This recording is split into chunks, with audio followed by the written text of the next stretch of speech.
Technology دھری کی دھری رہ جائے گی، طاقت دھری کی دھری رہ جائے گی۔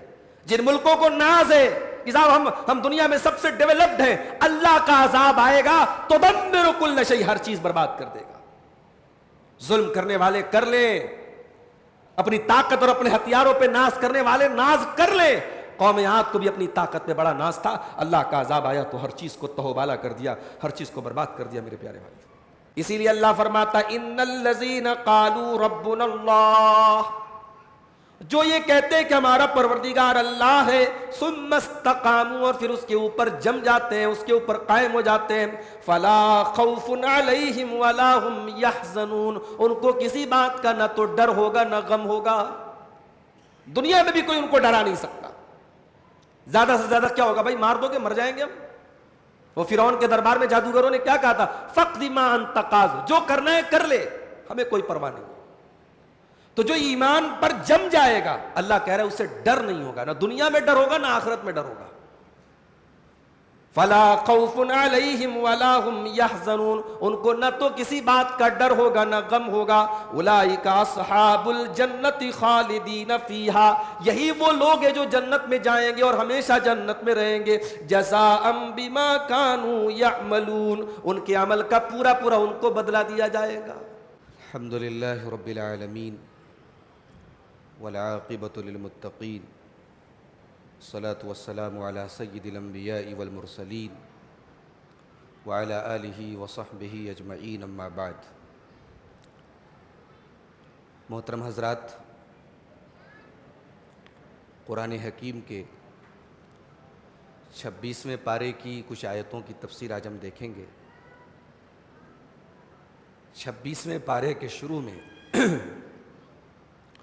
اللہ تبارک و تعالی نے مشرکین کا رد کیا، اللہ کے سوا دوسروں کی عبادت کرنے والوں کا رد کیا،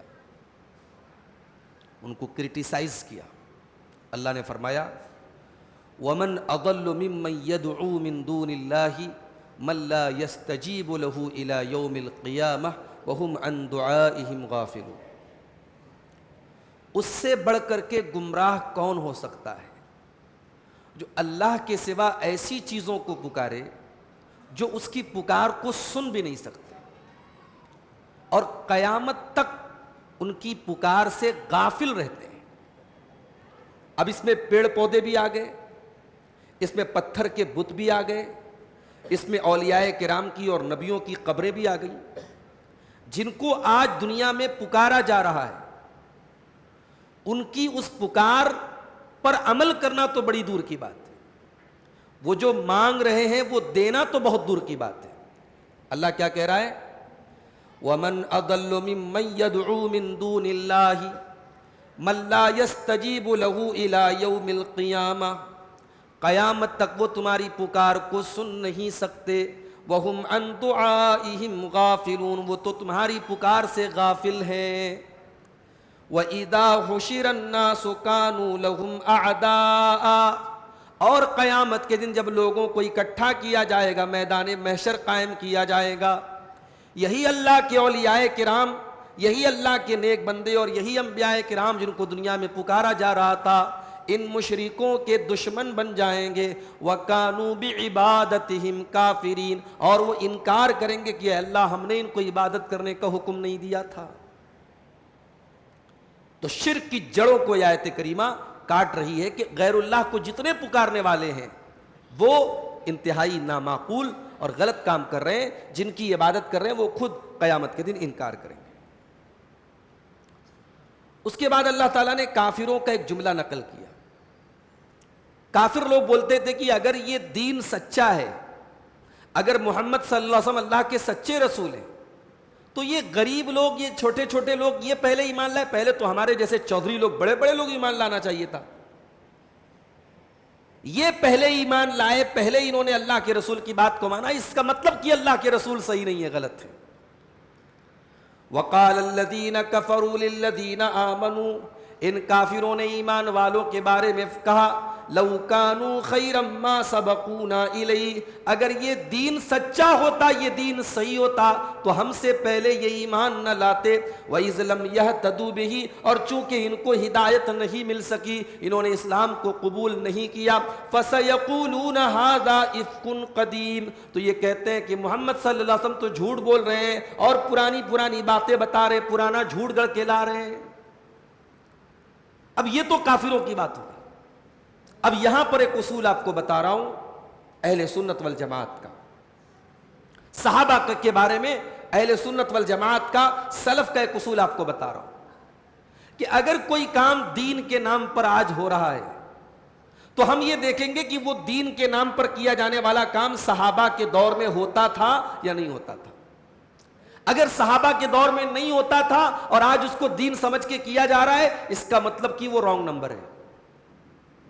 لو کان خیرا ما سبقونا الیہ، وہ کافروں کا جملہ تھا نا کہ اگر دین سچا ہوتا، اگر یہ کام صحیح ہوتا تو ان سے پہلے، یہ ہم سے پہلے اس پر عمل نہ کرتے۔ تو آج ہم یہی بات کہیں گے کہ اگر وہ چیز صحیح ہوتی جس کو آج لوگ دین سمجھ کے کر رہے ہیں، 12 ربیع الاول کو جلوس نکالا جا رہا ہے، 10 محرم کو تعزیہ نکالا جا رہا ہے، شب برات کی رات میں لوگ جو ہے جاگ کر کے عبادت کر رہے ہیں، اگر یہ سارے کام دین کا حصہ ہوتے تو صحابہ نے ہم سے پہلے کیا ہوتا۔ صحابہ نے نہیں کیا، اس کا مطلب کہ یہ غلط ہے، یہ دین کا ایک حصہ نہیں ہے۔ اس کے بعد ایمان پر استقامت کا کیا بدلہ ہے، اللہ نے اس کا بدلہ بتایا۔ ایک ہوتا ہے کہ آدمی ایمان لے آیا، ایمان لانے کے بعد مصیبت آئی، پریشانیاں آئیں، انسان ٹک نہ سکا، ایمان پر قائم نہیں رہ سکا، پھسل گیا، جیسے آج ہو رہا ہے۔ ذرا سے لالچ کے لیے لوگ اسلام چھوڑ رہے ہیں، مرتد ہو رہے ہیں۔ اور میری بات نوٹ کر لیجئے، اگر آپ زندہ رہے اور میں زندہ رہوں تو انشاءاللہ وہ دور بھی ہم دیکھیں گے، اور اللہ کے نبی کی پیشن گوئیاں ہیں کہ اگر آئندہ 10 سالوں میں یہ ارتداد کی اور ہمارے نوجوانوں کو بہکانے کی جو یہ لہر ہے یہ نہیں رکی تو آپ یہ دیکھ لیجئے گا کہ دین پر عمل کرنا جب مشکل ہو جائے گا تو بہت سارے کمزور ایمان والے اس دین کو چھوڑ کر کے مرتد ہو جائیں گے۔ جب دین پر عمل کرنے میں چیلنجز آئیں گے، فیس نہیں کر پائیں گے، وہ ایمان اس قدر کمزور ہو جائے گا۔ اسی لیے اللہ فرماتا ان الذین قالوا ربنا اللہ، جو یہ کہتے ہیں کہ ہمارا پروردگار اللہ ہے، ثم استقاموا، اور پھر اس کے اوپر جم جاتے ہیں، اس کے اوپر قائم ہو جاتے ہیں، فلا خوف علیہم ولا هم یحزنون، ان کو کسی بات کا نہ تو ڈر ہوگا نہ غم ہوگا۔ دنیا میں بھی کوئی ان کو ڈرا نہیں سکتا۔ زیادہ سے زیادہ کیا ہوگا، بھائی مار دو گے مر جائیں گے ہم۔ وہ فرعون کے دربار میں جادوگروں نے کیا کہا تھا، فقد ما انت قاض، جو کرنا ہے کر لے، ہمیں کوئی پرواہ نہیں۔ تو جو ایمان پر جم جائے گا، اللہ کہہ رہا ہے اسے ڈر نہیں ہوگا، نہ دنیا میں ڈر ہوگا نہ آخرت میں ڈر ہوگا۔ فلا خوف علیہم ولا هم یحزنون، ان کو نہ تو کسی بات کا ڈر ہوگا نہ غم ہوگا۔ اولئک اصحاب الجنت خالدین فیہا، یہی وہ لوگ ہیں جو جنت میں جائیں گے اور ہمیشہ جنت میں رہیں گے۔ جزاء بما کانوا یعملون، ان کے عمل کا پورا پورا ان کو بدلہ دیا جائے گا۔ اچھا ایک بات اور بتاتا ہوں آپ کو، اللہ کو اپنا رب کہا، توحید پر آئے، اس کا تعلق علم سے ہے، اور اس پر جم گئے، اس کا تعلق عمل سے۔ علم اور عمل دونوں ہوگا تب انسان کامیاب ہوگا۔ علم بہت ہے عمل نہیں تب بھی بیکار، اور عمل ہے علم کے بغیر تب بھی بیکار۔ یہ دونوں چیزیں اس آیت کریمہ میں اکٹھا کر دی۔ اس کے بعد ماں باپ کا حق بتایا گیا، فرمایا وَوَصَّيْنَا الْإِنسَانَ بِوَالِدَيْهِ، ہم نے انسان کو حکم دیا کہ اپنے ماں باپ کے ساتھ تو بھلائی کر۔ وَوَصَّيْنَا الْإِنسَانَ بِوَالِدَيْهِ إِحْسَانًا، ہم نے انسان کو حکم دیا کہ اپنے ماں باپ کے ساتھ تو بھلائی کر۔ حَمَلَتْهُ أُمُّهُ كُرْهًا وَوَضَعَتْهُ كُرْهًا، تیری ماں نے بڑی تکلیفوں کے ساتھ تجھے اپنے پیٹ میں رکھا، وَوَضَعَتْهُ كُرْهًا، اور بڑی تکلیفوں کے ساتھ تجھے جنم دیا، وَحَمْلُهُ وَفِصَالُهُ 30 شهرًا، اور حمل میں رکھنے کی مدت اور دودھ چھڑانے کی مدت 30 مہینے۔ اس سے یہ پتہ لگا چونکہ دودھ پلانے کی میکسیمم مدت 2 سال ہے شریعت میں، اور یہاں اللہ 30 مہینہ کہہ رہا ہے دودھ چھڑانے کی اور حمل کی مدت. اس کا مطلب اگر ہم 30 مہینے میں سے 24 مہینے مائنس کر دیں تو بچا 6 مہینہ, یعنی 6 مہینے کی پریگنینسی بھی کے ذریعے بھی ڈیلیوری ہو سکتی ہے, 6 مہینے کا بھی بچہ پیدا ہو سکتا ہے. شرعاً اس میں کوئی حرج کی بات نہیں ہے. یہاں اللہ تعالیٰ نے ماں باپ کے ساتھ بھلائی کا حکم دیا اور تکلیف ذکر کر رہا ہے ماں کی, کہ ماں نے پیٹ میں رکھا, ماں نے جنم دیا, ماں نے دودھ پلایا. ایسا کیوں؟ باپ بھی تو قربانی دیتا ہے. ماں نے اگر اپنے خون جگر سے آپ کو پلایا ہے اور اپنے خون جگر کے ذریعے آپ کو پروان چڑھایا ہے تو باپ نے بھی اپنا خون پسینہ ایک کر کے آپ کے آرام کے لیے اس نے اپنا آرام قربان کیا ہے. لیکن ماں کا خاص طور سے ذکر اس لیے کیا تاکہ یہ بتا دیا جائے احسان تو دونوں کے ساتھ کرنا ہے, بھلائی تو دونوں کے ساتھ کرنا ہے, مگر ماں کا حق زیادہ ہے, ماں کا زیادہ خیال رکھنا. اس کے بعد فرمایا حتی اذا بلغ اشدہ, یہاں تک کہ جب انسان جوان ہو گیا, وبلغ 40 سنۃ, اور 40 سال کا ہو گیا. جب انسان 40 سال کا ہو گیا, قالا, تب انسان کو یہ دعا پڑھنی چاہیے, رب اوزعنی ان اشکر نعمتک التی انعمت علی وعلی والدی, اے میرے پروردگار تو مجھے توفیق دے کہ میں تیری اس نعمت کا شکریہ ادا کروں جو نعمت تو نے مجھ کو دی ہے اور میرے والدین کو دی ہے. وان اعمل صالحا ترضا, اور اے اللہ مجھے نیک عمل کرنے کی توفیق دے. واصلح لی فی ذریتی, اور اے اللہ میری اولاد کو بھی تو درست کر دے. انی تبت الیک و انی من المسلمین, اے اللہ میں تیری بارگاہ میں توبہ کرتا ہوں اور میں مسلمان ہوتا ہوں. یہ ماں باپ کے ساتھ بھلائی کرنے کا حکم دینے کے بعد 40 سال کا ذکر کیوں کیا گیا؟ نوٹ کر لو میری بات. 40 سال انسانی زندگی کا ٹرننگ پوائنٹ ہے. 40 سال کی عمر نہ تو 18 سال والی جوشیلی عمر ہے, نہ 50-60 سال کی بڑھاپے کی عمر ہے. 40 سال کی عمر انسان کی زندگی کی میچیورٹی کی عمر ہے. انسان ہر اعتبار سے میچیور ہو چکا ہوتا ہے. عورت ہوتی ہے تو کئی بچوں کی ماں بن چکی ہوتی ہے, آدمی ہوتا ہے تو بزنس وغیرہ سب ڈیولپ کر چکا ہوتا ہے, نوکری پا چکا ہوتا ہے, کاروبار سیٹلڈ ہو چکا ہوتا ہے, بچے ہو چکے ہوتے ہیں, بچے بھی کچھ ٹین ایجر ہو چکے ہوتے ہیں. 40 سال انسانی زندگی کا بڑا ٹرننگ پوائنٹ ٹائم ہے. 40 سال میں اگر کوئی نہیں سدھر سکا وہ مرتے دم تک انشاءاللہ نہیں سدھرے گا. نوٹ کر لو میری بات. جو انسان 40 سال میں کا ہونے کے بعد بھی باہر نکل کر کے اس کی نظریں حرام چیزوں کو دیکھ رہی ہیں, اس کا چھچورا پن قبر میں جانے تک نہیں بند ہوگا. نوٹ کر لو میری بات. جو انسان 40 سال میں نشہ نہ چھوڑے, امید ختم کر دو, بہت مشکل ہے اس کا نشہ چھوڑنا, الا یہ کہ اللہ توفیق دیتے. یہ بڑی عمر کا بڑا اہم حصہ ہوتا ہے 40 سال. اور یہ ماں باپ کے ساتھ بھلائی کرنے کا حکم دے کر کے 40 سال کا ذکر اس لیے کیا گیا کیونکہ جب انسان 40 سال کا ہو جاتا ہے تو وہ خود باپ بن چکا ہوتا ہے, وہ خود ماں بن چکی ہوتی ہے. عورت سسرال میں سیٹلڈ ہو چکی ہے اور آدمی اپنے بیوی بچوں میں لگا ہوا ہے. اب اس عمر میں اپنے ماں باپ سے توجہ کم ہو جاتی ہے. انسان سوچتا ہے یار میں اپنے بیوی بچوں کو دیکھوں کہ اپنے ماں باپ کو دیکھوں.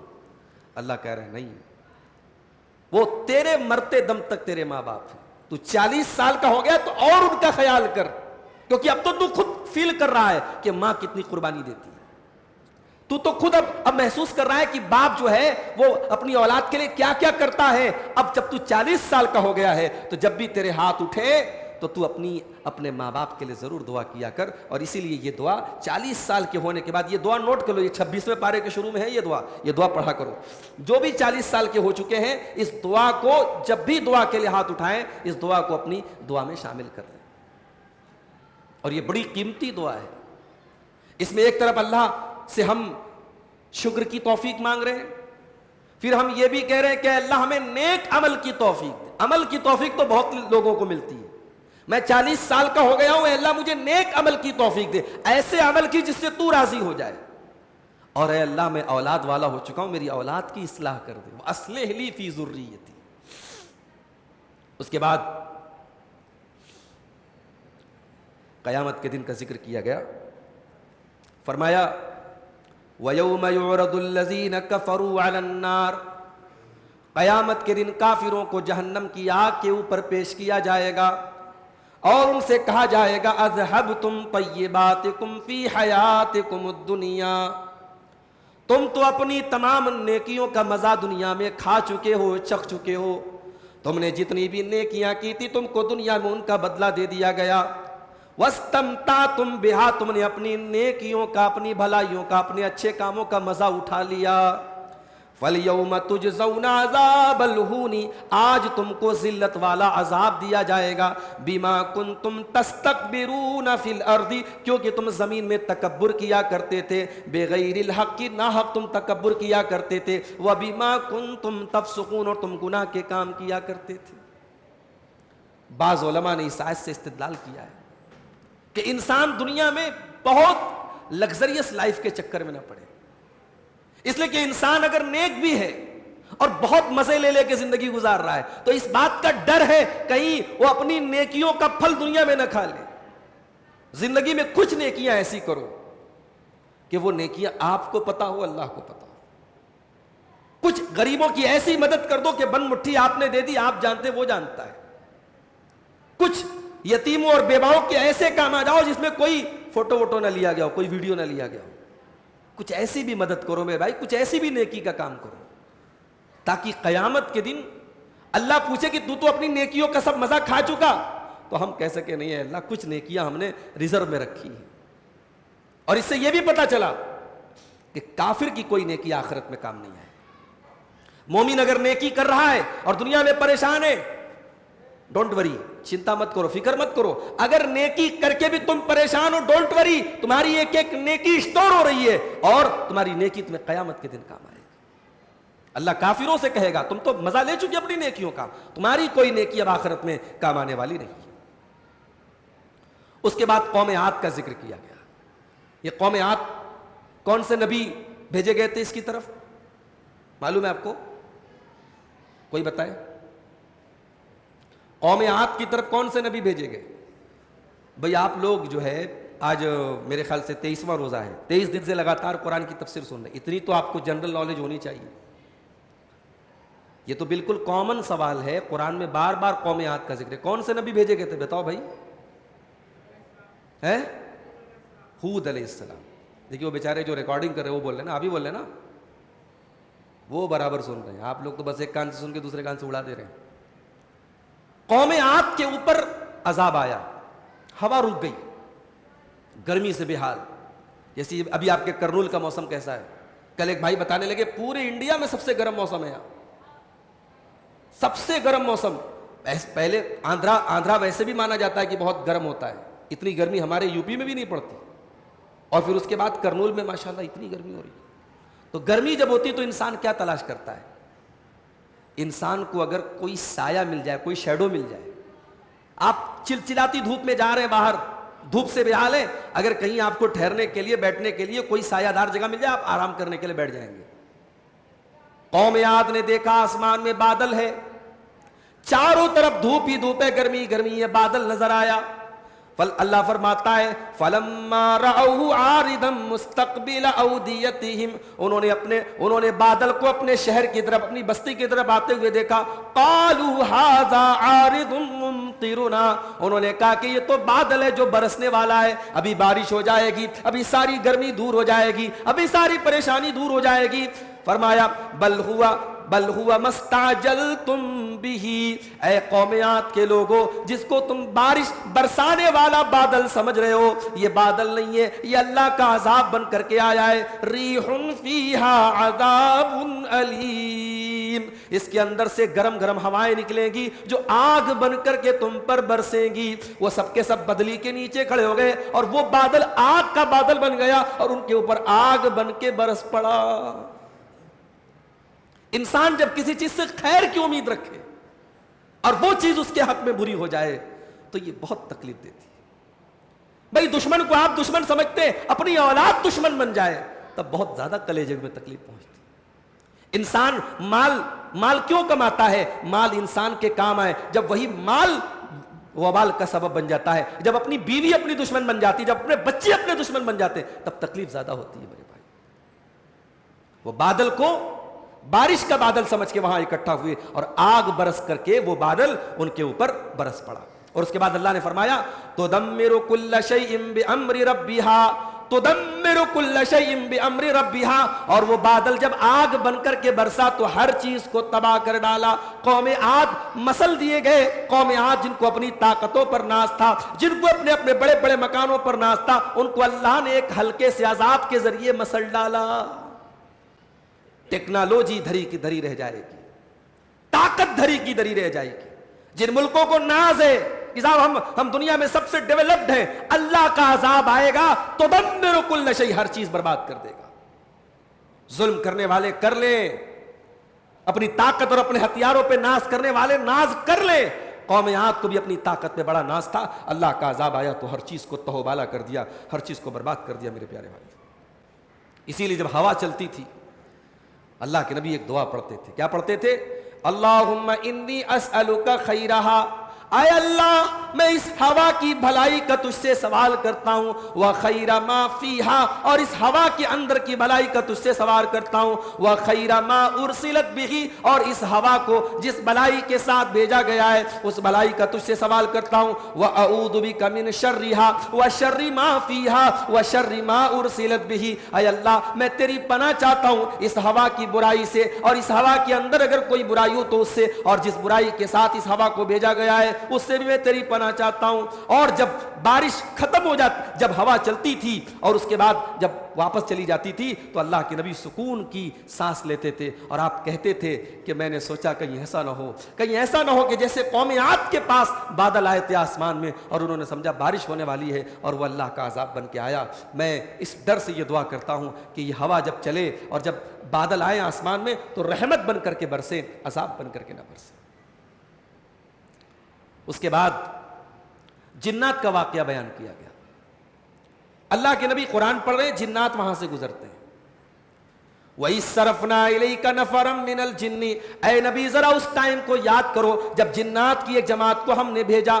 ایک جنات کی ایک جماعت گزرنے لگی, یستمعون القرآن, اور وہ قرآن کو غور سے سننے لگی. فلما حضروه قالوا انصتوا, وہ گزر رہے تھے اللہ کے پیارے نبی وادی نخلا میں قرآن پڑھ رہے تھے اور جنات وہاں سے گزر رہے تھے. انہوں نے دیکھا قرآن کی آواز آئی, انہوں نے آپس میں کہا کہ چپ ہو جاؤ اور غور سے سنو. فلما حضروه قالوا انصتوا, انہوں نے غور سے قرآن کو سنا. فلما قضی, اور جب قرآن کی تلاوت ختم ہو گئی, ولوا الی قومہم منذرین, تو واپس اپنی قوم کے پاس جا کر کے ان کو اللہ کے عذاب سے ڈرانے لگے. ایمان بھی لے آئے, اور ایمان ہی نہیں لائے بلکہ دین کے داعی بھی بن گئے.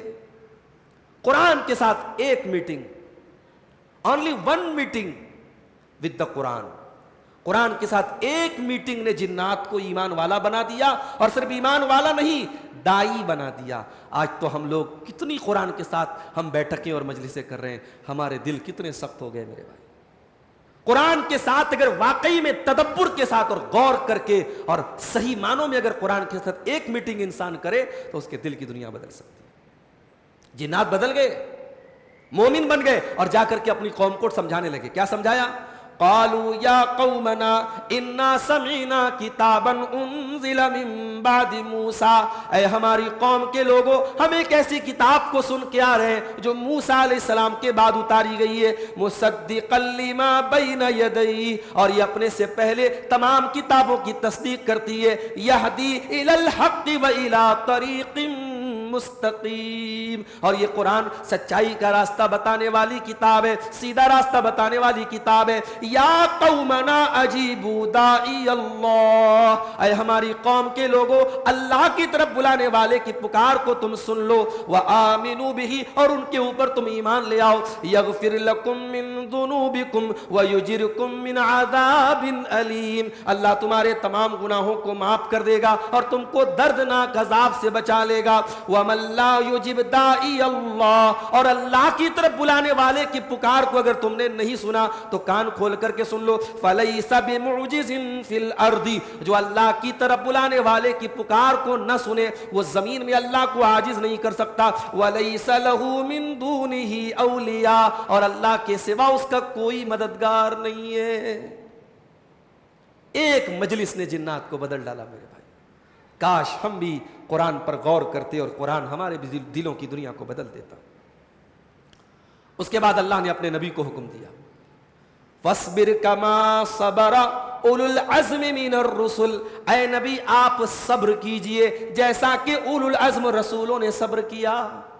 رسول تو بہت آئے مگر 5 رسول ایسے ہیں جن کو اولو العزم کہا جاتا ہے۔ اولو العزم کا مطلب ہمت والے، حوصلے والے، اللہ کے دین کے لیے سب قربان کر دینے والے۔ 5 رسول تھے۔ کوئی جانتا ہے کون سے 5 رسول تھے جو اولو العزم تھے؟ ہے کسی کو انفارمیشن، کسی کو جانکاری ہے؟ 5 رسول ایسے تھے جو اولو العزم تھے، انہوں نے بہت قربانی دی اللہ کے دین کے لیے۔ حضرت نوح علیہ السلام، حضرت ابراہیم علیہ السلام، حضرت موسیٰ علیہ السلام، حضرت عیسیٰ علیہ السلام اور جناب محمد رسول اللہ صلی اللہ علیہ وسلم۔ یہ 5 رسول ہیں جو اولو العزم ہیں۔ اللہ اپنے نبی سے، آخری نبی سے کہہ رہا ہے کہ اے نبی دین کے پھیلانے میں اگر تکلیف آئے تو صبر کرو۔ آج ہمارے اوپر کوئی مصیبت آتی ہے تو ہم کیا بولتے ہیں؟ ارے جاؤ، ایسی مصیبت کسی اور کے اوپر آتی تب دیکھتا، تب صبر نہ کر پاتے آپ۔ اگر کبھی آپ کو زندگی میں ایسا موڑ آئے کہ دین پر عمل کرنے میں آپ کو بڑی تکلیف آئے اور آپ کے صبر کا پیمانہ بھر جائے تو یاد کر لینا کہ اللہ کے پیغمبروں میں حضرت نوح علیہ السلام کے بھی ایک نبی تھے، ان کے نام کے بھی ایک نبی تھے۔ 950 سال تک وہ اللہ کے دین کی تبلیغ کرتے رہے، لوگوں کو سمجھاتے رہے، مناتے رہے، لیکن چند مٹھی بھر لوگ ان کے اوپر ایمان لائے۔ اللہ اپنے نبی سے کہہ رہا ہے صبر کرو اے نبی، جیسا کہ اولو العزم رسولوں نے صبر کیا تھا۔ اس کے بعد فرمایا كَأَنَّهُمْ يَوْمَ يَرَوْنَ مَا يُوعَدُونَ لَمْ يَلْبَثُوا إِلَّا سَاعَةً مِّن نَّهَارٍ۔ اے نبی جب قیامت کا دن آئے گا تو قیامت کو دیکھ کر کے یہ لوگ اتنے ڈر جائیں گے، ان کو ایسا محسوس ہوگا جیسے دن کی ایک گھڑی ہوگی۔ دنیا کو یہ دن کی ایک گھڑی سمجھ، قیامت کے دن کی سختی کو دیکھ کر کے دنیا کی 60 سال 70 سال 80 سال کی زندگی ان کو لگے گا یار ہم لوگ 1 گھنٹہ گزار کے آئیں۔ قیامت کا دن دیکھ کر کے ان کو دنیا کی 70 سال کی 80 سال کی زندگی 1 گھنٹے کے برابر لگے گی۔ جتنی دیر میں آدمی کچھ آپس میں انٹروڈکشن کراتا ہے، بات چیت کرتا ہے، اتنے ٹائم کی ان کو دنیا کی زندگی لگے گی۔ دنیا کی زندگی اتنی ہلکی لگے گی میرے بھائی۔ اس کے بعد سورہ محمد شروع ہوتی ہے۔ آج ہم لوگ بولتے ہیں کہ صاحب اللہ کی مدد کیوں نہیں آتی؟ فلسطین میں یہ ہو رہا ہے، ہمارے ملک میں یہ ہو رہا ہے، وہاں پہ یہ ہو رہا ہے، وہاں پہ یہ ہو رہا ہے، مسجدوں پہ خطرے ہیں، مدرسوں پہ خطرے ہیں، علماء پہ خطرے ہیں، وغیرہ وغیرہ۔ سورہ محمد میں اللہ جواب دیتا ہے، یا ایھا الذین آمنوا ان تنصروا اللہ ینصرکم ویثبت اقدامکم۔ اے ایمان والو جب تم اللہ کی مدد کرو گے تب اللہ تمہاری مدد کرے گا۔ سوال، کیا اللہ ہماری مدد کا محتاج ہے؟ ہم اللہ کی مدد کریں؟ نعوذ باللہ، نہیں۔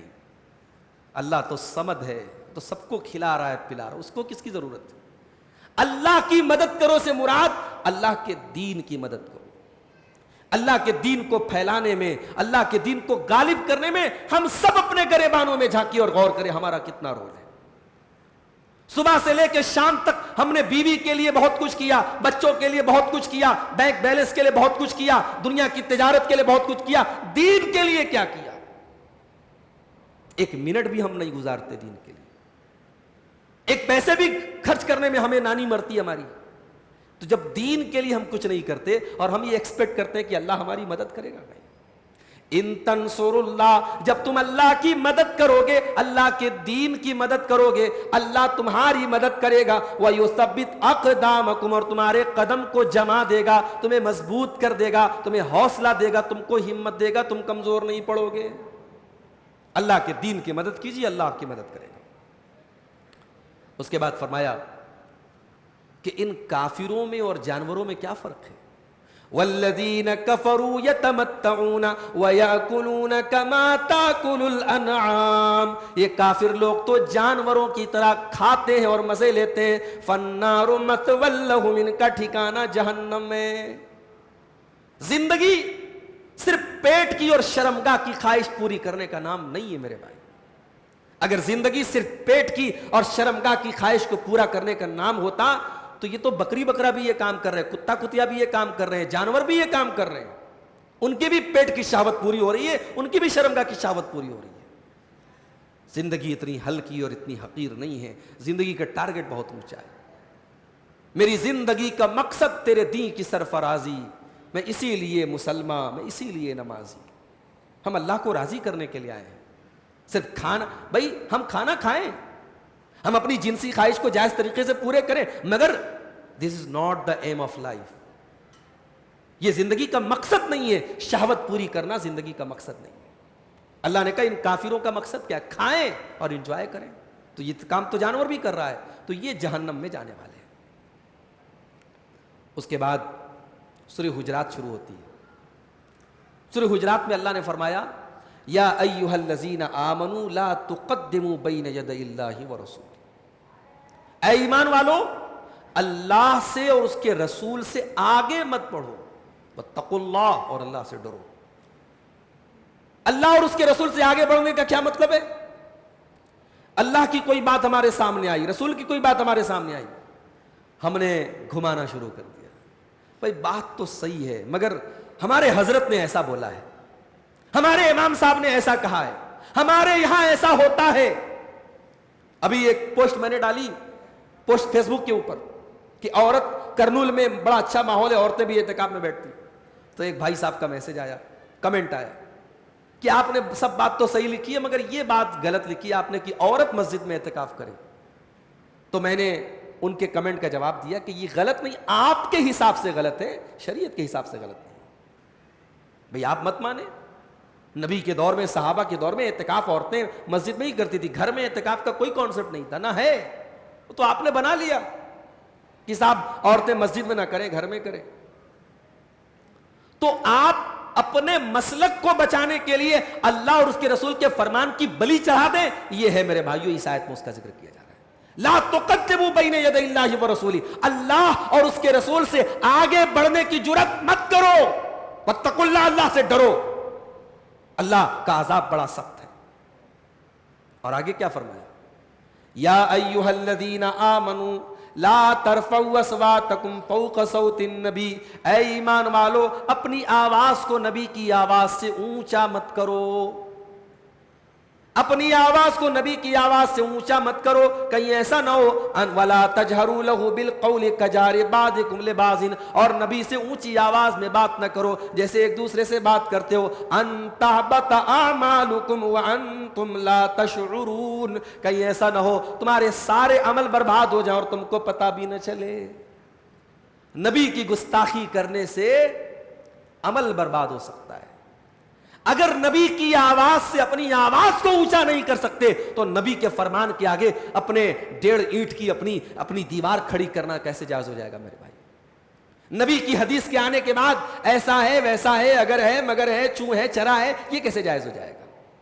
نو اف نو بٹ، اللہ کی نبی کی حدیث آئی، صحیح حدیث ہے، بس آمنا و صدقنا، یہ مومن کا شیوا ہونا چاہیے۔ ایک صحابی تھے حضرت ثابت بن قیس، ان کی آواز تھوڑی نیچرلی جو ہے لاؤڈ تھی، بلند تھی آواز۔ اب جب یہ آیت نازل ہوئی کہ نبی سے اونچی آواز میں بات مت کرو ورنہ تمہارے عمل برباد ہو جائیں گے، تو حضرت ثابت بن قیس اللہ کے نبی کے پاس آنا بند کر دیتے ہیں۔ کئی دن تک وہ نظر نہیں آتے، تو اللہ کے نبی صحابہ سے پوچھتے کیا بات ہے، ثابت نظر نہیں آ رہے، کیا بیمار ہے کیا؟ اللہ کے نبی اپنے ہر صحابی پر نظر رکھتے تھے۔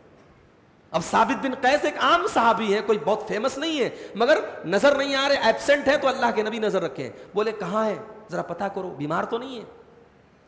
اللہ کے نبی گئے صحابہ کے ساتھ، کیا بات ہے کیوں نہیں آ رہے ہمارے پاس؟ اے اللہ کے نبی بیمار نہیں ہو، سب کچھ ٹھیک ہے۔ وہ قرآن کی آیت اتری ہے نا سورہ حجرات کی کہ اونچی آواز میں نبی سے بات کرو گے تو عمل برباد ہو جائے گا۔ اے اللہ کے نبی میری آواز تو نیچرلی بہت لاؤڈ ہے، بہت بلند آواز ہے، مجھے ڈر لگا کہ کہیں میں آپ کے سامنے بات کروں اور اونچی آواز میں میرے منہ سے بات نکل جائے اور میری ساری نیکیاں برباد ہو جائیں، اتنا گھاٹے کا سودا میں نہیں کر سکتا ہے اللہ کے نبی۔ آپ نے فرمایا نہیں اے ثابت، یہ تمہارے بارے میں نہیں ہے، یہ مجبوری ہے تمہاری، یہ اس کے بارے میں ہے جو گستاخی اور بدتمیزی کرنے کے لیے نبی کے سامنے اونچی آواز میں بات کرے۔ اسی لیے آج بھی نبی کی مسجد میں اور نبی کی قبر کے پاس بھی اونچی آواز سے بات کرنے سے منع کرتے ہیں علماء۔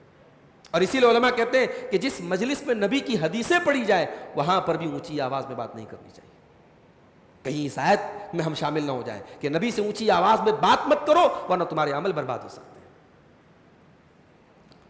اس کے بعد فیس بک کا رد کیا گیا، واٹس ایپ کا رد کیا گیا، سوشل میڈیا کا رد کیا گیا۔ سوشل میڈیا کیا ہے صاحب؟ آج فیک میڈیا ہے۔ جتنی فیک نیوز ہے پہلے کہاں سے پھیلتی ہے؟ سوشل میڈیا سے۔ حدیث کے نام پر جھوٹی حدیث ہے، کوئی بھی بات آپ کو اچھی لگ رہی ہے نیچے لکھ دیا حدیث رسول، اور خوب مزے لے لے کے شیئر ہو رہا ہے، اسٹیٹس لگا رہے ہیں، فیس بک پہ ڈال رہے ہیں۔ اللہ فرماتا ہے یا ایھا الذین آمنوا ان جاءکم فاسق بنبأ فتبینوا، اے ایمان والو جب کوئی خبر لے کر کے آئے کوئی بے اعتبار آدمی، کوئی ان آتھینٹک آدمی، تو تم اس خبر کو مان مت لو، اس کی پہلے تحقیق کرو، ویریفائی کرو، اس خبر کی جانچ کر لو۔ اگر ایسا نہیں کرو گے ان تصیبوا قوما بجہالۃ فتصبحوا علی ما فعلتم نادمین، تو ہو سکتا ہے تم نادانی میں کوئی ایسا ری ایکشن کر بیٹھو جس پر بعد میں تمہیں پچھتانا پڑے۔ تو مومن جانچ کر کے بات کرتا ہے، مومن تحقیق کر کے بات کرتا ہے، مومن کبھی فیک نیوز شیئر نہیں کرتا، فیک پوسٹ نہیں ڈالتا، فیک اسٹیٹس نہیں لگاتا، فیک چیزوں کو وائرل نہیں کرتا، مومن ہر خبر کی تحقیق کرتا ہے۔ اس کے بعد کہا گیا 3 چیزیں جڑ ہے دشمنی کی، دشمنی 3 چیزوں سے شروع ہوتی ہے۔ اب ہمارے ستار بھائی بیٹھے ہیں، عبدالستار صاحب، ہمارے پچھلے سال کی دوستی ہے، 2 سال کی دوستی ہونے جا رہی ہے۔ اب یہ ان سے ہمارا تعلق ہے، اب ہم ان کے بارے میں دیکھیے دشمنی شروع کہاں سے ہوتی ہے؟ پہلے بدگمانی ہوتی ہے۔ ہمارا کسی تیسرے کے ساتھ جھگڑا چل رہا ہے اور ہمارے ستار بھائی کو ہم نے دیکھا کہ صاحب مسجد کے کارنر میں بیٹھ کے اس سے گپے لڑا رہے ہیں، میں لگا او یہ اپوزٹ پارٹی میں چلے گئے۔ تو ہوتا ہے نا آج کل پارٹیاں، مسجدوں میں بھی پارٹی بنتی ہے، یہ الگ گروپ ہے، یہ الگ گروپ ہے۔